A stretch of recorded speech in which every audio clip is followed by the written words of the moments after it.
Assalamu алейкум, урматтуу мекендештер, эл билсин долбоорунун катталуучулары. Бүгүнкү чыгарылыштын максатын байкап турсаңыздар керек.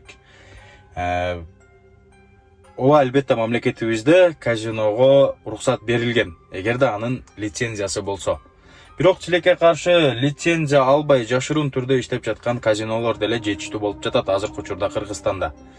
Алардан бирин айта кетейин, биз 1 жыл мурда эл билсин долбоору Ringo Trade деген аталыштагы чыгарылышты чыгарганбыз. Андан кийин мамлекет өкүлдөрү, тиешелүү адамдардын иш аракеттери менен Ringo Trade'дин ишмердүүлүгүнө бөгөт коюлган болчу. Кече жакында болсо депутаттарыбыз Эрулам Көкулов жана Марлен Маматалиев кофе и точка атын жабынып алып иштеп аткан казинонун ишмердүүлүгүнө көргөзүп беришип атат. Айтайын дегеним, бир жаран катары өзүмдүн позициямды айта кетейин, мен казиного каршымын. Менин оюмда арам акчада береке болбойт. Баланын келечеги дагы болбойт, аны жеген адамдын жакшылыгы дагы тийбейт башка адамдарга. Ошол оюн зор клубтарына кирип, казинону ойноп жаткан досторубуз, байкелерибиз, мекендештерибиз, силерге дагы айта кетейин. Ооба, албетте, бул сиздин тандооңуз. Ал сиздин каалооңуз. Бирок ошол казиного кирип баратканда бир канча нерсени ойлоп коюңуз. Алардан бири канча деген үй бүлө ажырашып жатат азыркы учурда. Канча деген үй бүлө банкрот болду. Канча деген адам бул казинонун артынан көз жумуп кетти. Канчалаган балдар жетим жесир болуп калды. Ошол казиного бир кадам аттап аткан учуруңарда анын эртеңки кесепеттери жөнүндө дагы бир аз ойлонуп коюңуздар. Сураныч байкелер, инилер, досторум, мекендештерим. Эч качан арамда береке болбойт. Аны биздин бир канча алымдарыбыз дагы айтып кеткен. Бирок ошончо нерсени билип туруп дагы ойноп аткан досторубузга көңүлүм кейит болгону. Дагы бир ойлонуп көрүңүз. Балким бүгүн ойноп аткан болсоңуз, эртең ойнобой калышыңыз мүмкүн. Жалпыңыздарга рахмат. Видеонун уландысын көрүңүздөр. Анан албетте мен ар дайым айтып келем, биз журналист катары жагдайларды жарытып бере алабыз.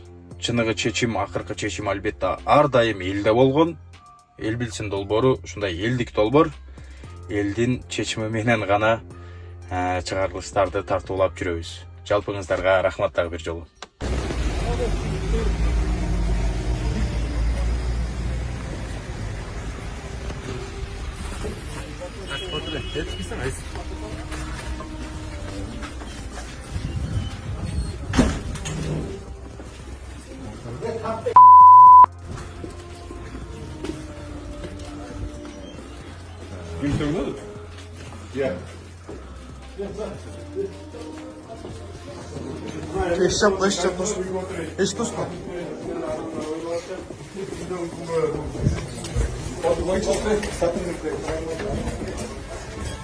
Садынка чыгарады.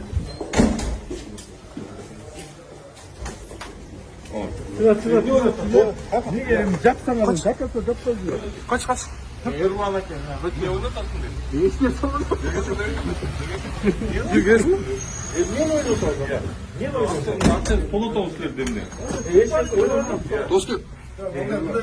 Yok, akça polota olsun dedi. Benim yavru bir turaptı. Sen taptalıyorsun. Taptaydı, vermeyeceğiz. Yok, niye unutasın? Ben oynamayacaksın da bir gece kofi içken. Niye unutasın? Kofi içken. Akça polota olun diye. Kofi içken girdin değil. Git işte. Ne geçsin? Ya anam niye oynutasın? Ya. Niye oynatasınlar diye. Akşamlar kofi içkeni girdin diyeyim, kofi içkeni. Ya bu aç kofi içkeni ne sağlam aldı sizlerge? Bu rayon sizlerge rayon? Eyvallah ki. Ben haber üstüne. Geçen Çarbaşbek'te. Bir komaç. Neredeyiz biz? Assalamu alaikum Bakir. Geliniz, geliniz. Geliniz. Bırak, ben koyabilirsem. Dur. Koyarız. Siz açın. Bu. Не, Астана Бокполтом. Я зараз там. Они зараз там не все Бокполтом, не, Akça oyunu oynuyorsun ha. Can Talaş'ın Can Talaş oynuyor. Kaçasın ana şey. Yüzüğün golü var da. Akçana da kurtarmıyor. Yani Berat Karin daha böyle yapsın. Kaç kötesinde kaldı? Annege ne kızsan bunda? Ne kendisi? Biz alırken al dedi daha 600 de taştı. Radim Sarapsa diye.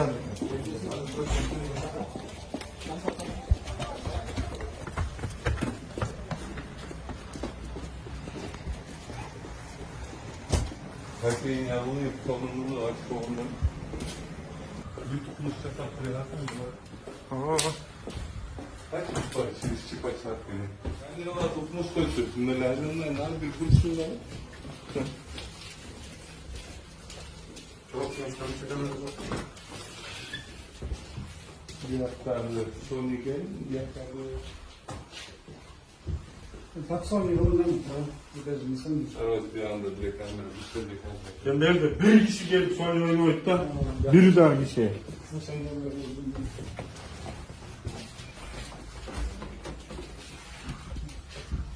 Bir tane casa çıkıyorsun. Selme, hangi sen yerler? Anlamıyorsun, öyle yapıyorsun. Sonigen yaş.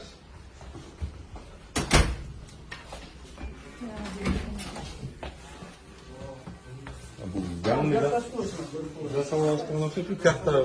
Kötü iyice beklemek. Bunda bir sürü var bu. Ya daha bir oyun olmadan saç çıkıyorlar. Online formatı, paketdeki alıp gelgeniz yok, telefonlarına sal. Telefonlar böyle. İşte bu şartlar işte dediğim gibi. Kaç çıktı var? Militsalar kurulup. Eğer bu jöneli kofi içecek olsa hiç kimi kapsına almayasın. Gel erkek ol, siz açlayı tatlısın.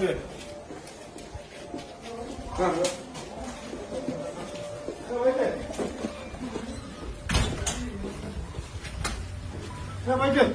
Bakın. Bir kolay mı? Açık tatlı dedi. Ha, büyük var, hadi söyle. Dost gel sen, şu ilgilendiğinde kanda oynuyorsun hadi. Ayıpları koyuyorsun mu? Arkadaşlar ekmek olan da gel. Bir tane o tersine koyuyor. Bekleyen gözüküyor. Bekleyen gözüküyor. Kassası var ve terminalda yürüyor. Eğer tek номер телефона, ошол жазсаңыз эле SMS келет, акча салсаңыз. Ошо менен эме болот. Тактан көрсөтпөйм да канча алгандарды. Ограничение var mı olsun? Kilo çek de bunlar. Nilsson'un sattı biraz. Net ограничениясы жоқ. 100 сомдон баштап. Yazımda var. Hazır akça salır. Adım gideriz yana sayfa girip oynarız. Çok oynuyor. Gelin. Давай şimdi babayı. Mo üstünde kadar çiftliğine ne ister tarafı? Okulu da açtıkça okulda bir konuşmalar okuduk da okulu bitiyor. Gel bir oynayıp kor böyle. Salvaysın başlayalım. Bir oynayalım. Aslında velet kası varken. Yana baba. Gel, ha. Gel bir sal verelim özür dilerim. 500 son verelim gel.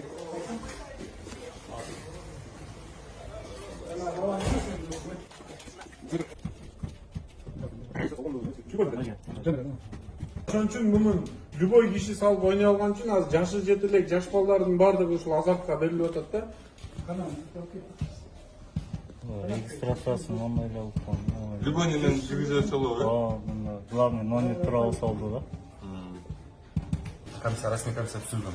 Расмий комиссия түзүлгөн жок. Бул жерде Мирлан Абдрахманович жана Жогорку Кеңештин депутаты Көкүлов мырза бул депутаттарга адамдардын көп кайрылгандыгына байланыштуу. Адамдар сиздер заявление жазып коюңуздар жанында. Ленинский районго жазыңыздар.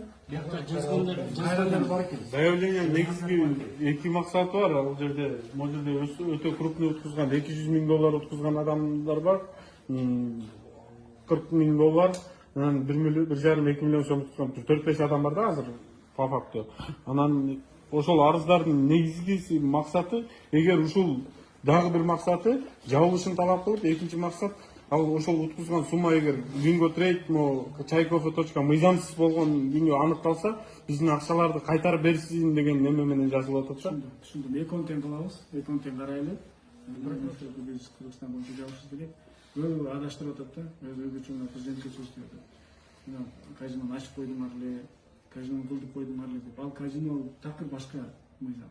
Бул букмекерский конторага окшогон бул дагы бир башка бир маселе. Буну керек болсо буну дагы мыйзам боюнча биз чакыралы.